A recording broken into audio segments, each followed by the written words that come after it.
Hi, and welcome to another Bizmantools tutorial. Today we'll be looking at cutting lists. There are two types of cutting lists, non-optimized and optimized cutting lists. The difference is that a non-optimized cutting list shows you what you need to cut, and the optimized cutting list shows you how to cut to minimize waste. First, let's take a look at the non-optimized cutting list. To get your non-optimized cutting list, simply go to the Reports tab in your Quotes and Projects and Orders screen. Then click on Cutting List Plus. Select the items you want a cutting list for, choose your report type, in this case we will select all materials, and then click on the print button. And there you have a non-optimized cutting list ready to go. For optimized cutting lists, I'll show you where to create them and where they are saved. But it's important to note that when you create a purchase order, Bizman will automatically create an optimized cutting list for that purchase order.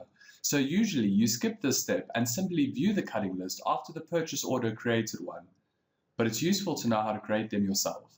Another powerful feature is the ability to create an optimized cutting list for multiple jobs. So first, we go to the Reporting tab and then to Optimization. Now there are two tabs here. The first tab is to create cutting lists, and the second tab is your cutting list library where your optimized cutting lists are stored. To create an optimized cutting list, simply choose whether this is for a single quote or multiple quotes. Here, we are going to choose a single quote and then choose the quote project reference. Then choose your output type.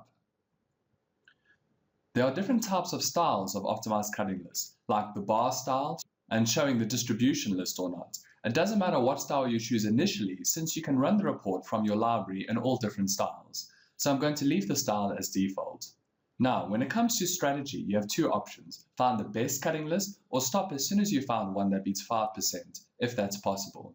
Usually beating 5% is quite rare unless the job is really big with a lot of similar items, but if the job is large enough, spending that extra time waiting for the best run is usually worth it. This job is quite small, so I'll leave it at trying to beat 5%, and here we have a bar style optimized cutting list without the distribution.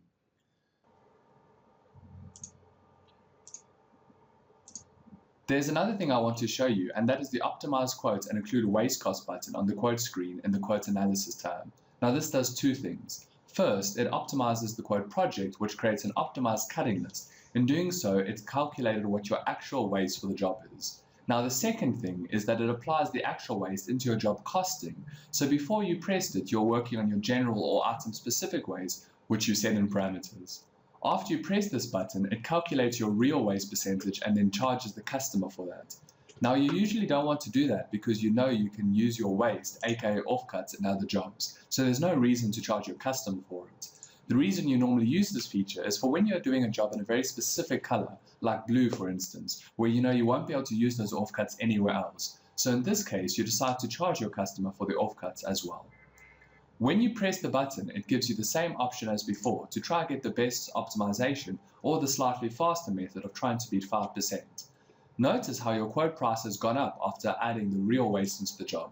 Sometimes, if the job is really big, this button can actually reduce your quote cost because the real waste turns out to be less than the waste you set in parameters. The cutting list that was created will be found in the optimization screen. Today, we went over cutting lists, the two different types, non-optimized and optimized, and also used the Optimize Quote and Include a Waste Cost button to charge the customer for your actual waste. I hope you found this video informative and useful. If you have any questions, please leave them in the comments below, and make sure to check out the next video in the series. Till next time.